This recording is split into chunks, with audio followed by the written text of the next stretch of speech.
आपण आजच्या व्हिडिओमध्ये बघणार आहोत जीएसटीचे प्रकार. ओके, इयत्ता 10वी गणित भाग 1 त्याच्यामधलं प्रकरण 4 अर्थनियोजन.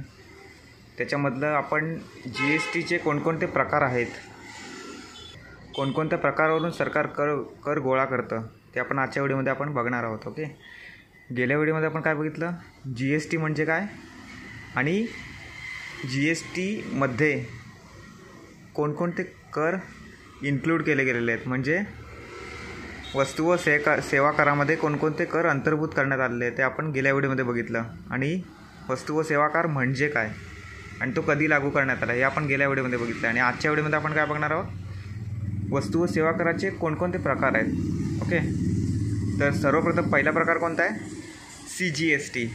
त्याला इंग्लिशमध्ये काय म्हणतात, central goods and service tax. Okay, आणि मराठीमध्ये काय म्हणतात, केंद्रीय वस्तू व सेवा कर. केंद्रीय वस्तू सेवा कर म्हणजे काय, हा कर केंद्र शासनाकडे जमा होतो. ओके, CGST म्हणजे काय, हा कर केंद्र शासनाकडे जमा होतो, central goods and service tax. त्याचप्रमाणे SGST आहे. ओके, SGST म्हणजे काय, S म्हणजे स्टेट आणि G म्हणजे गुड्स आणि S म्हणजे सर्व्हिस आणि D म्हणजे टॅक्स, म्हणजे state goods and service tax. State म्हणजे राज्य. ओके, म्हणजे राज्य वस्तू व सेवा कर, हा कर निश्चितच राज्य सरकारकडे जमा होत असेल. ओके,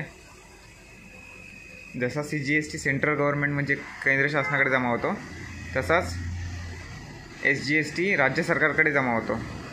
त्याच्यानंतरचा कुठला प्रकार आहे, IGST. ओके, कोणतं पण तुम्ही बिल घेतलं ना तर त्याच्यावरती तुम्हाला CGST SGST दाखवलेलं असणार आहे. हे बघा, तुमच्यासाठी मी बिल ओपन केलेलं आहे, त्याच्यामध्ये GST किती दिलं आहे, 18% दिलेलं आहे. ओके, आता हे बिल ॲक्च्युली मेडिकलचं आहे, मेडिकल. त्यामुळे प्रत्येक बिलचा फॉर्मॅट असा असतो, इथे प्रोडक्टचं नाव असतं मेडिकलच्या बिलमध्ये, इथे HSN कोड असतो, हेही तुम्हाला मी नंतर सांगेन. त्याच्यानंतर पॅकिंग किती असते, quantity, MRP, batch number, expiry date म्हणजे तारीख संपते कधी या औषधाची. त्याच्यानंतर हा जो रेट आहे ना, तो परचेसचा रेट असतो, म्हणजे खरेदी करण्याचा रेट. आता त्याच्यावरती 18% GST आकारला गेलेला आहे. आता या 18% GSTमध्ये 9% जो GST असेल तो केंद्र सरकारचा आणि 9% GST राज्य सरकारकडे जमा होतो.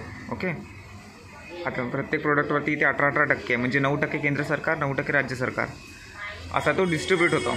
ओके, तर तुम्हाला समजलं असेल. तर आपण पुढे बघूया, UTGST म्हणजे काय. UTGST म्हणजे काय, union territory goods and service tax. Okay, union territory म्हणजे केंद्रशासित प्रदेश.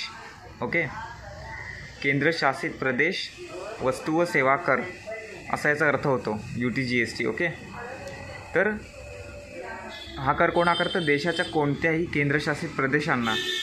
ओके, वस्तू व सेवा पुरवण्यासाठी केंद्रशासित वस्तू व सेवा कर लागू केला जातो. ओके, केंद्रशासित प्रदेशांना आपण जर कुठला वस्तू पुरवठा केली किंवा सेवांचा पुरवठा केला आपण, तर त्याच्यावरती जो कर आकारला जातो त्याला काय म्हणतात, UTGST. ओके, तर फॉर एक्झाम्पल कोणती केंद्रशासित प्रदेश आहेत मी तुम्हाला एक्झाम्पल दिलेलं आहे, अंदमान निकोबार बेटे, दीव दमण आहे, लक्षद्वीप आहे, चंदीगड, दादरा व नगर हवेली. हे तुम्हाला ॲक्च्युली पुस्तकामध्ये नाही दिलं आहे, पण मी तुम्हाला हे सांगतो आहे जेणेकरून तुम्हाला पटकन समजावं. आता त्याच्यानंतरचा कर कोणता आहे, IGST म्हणजे integrated goods and service tax इंग्लिशमध्ये म्हणतात, मराठीमध्ये काय त्याला म्हणतात, एकात्मिक वस्तू व सेवा कर. तर याचा अर्थ काय, IGSTचा राज्यातील व्यवहारांवर हा कर आकारला जातो. म्हणजे एका राज्यातून दुसऱ्या राज्यात जर वस्तू व सेवेचा पुरवठा केला तर हा कर आकारला जातो आणि हा कर घेतो कोण, केंद्र सरकार हा कर वसूल करतं. की हा कर एका राज्यातून दुसऱ्या राज्यात वस्तू व सेवांच्या हस्तांतरणासाठी लागू केला जातो. म्हणजे पुरवठा आपण केला ना वस्तू व सेवांचा एका राज्यातून दुसऱ्या राज्यामध्ये, तर IGST तिकडे लागू होतं.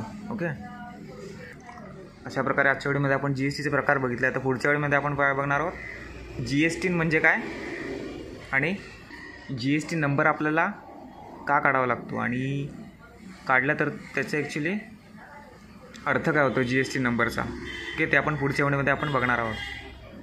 धन्यवाद.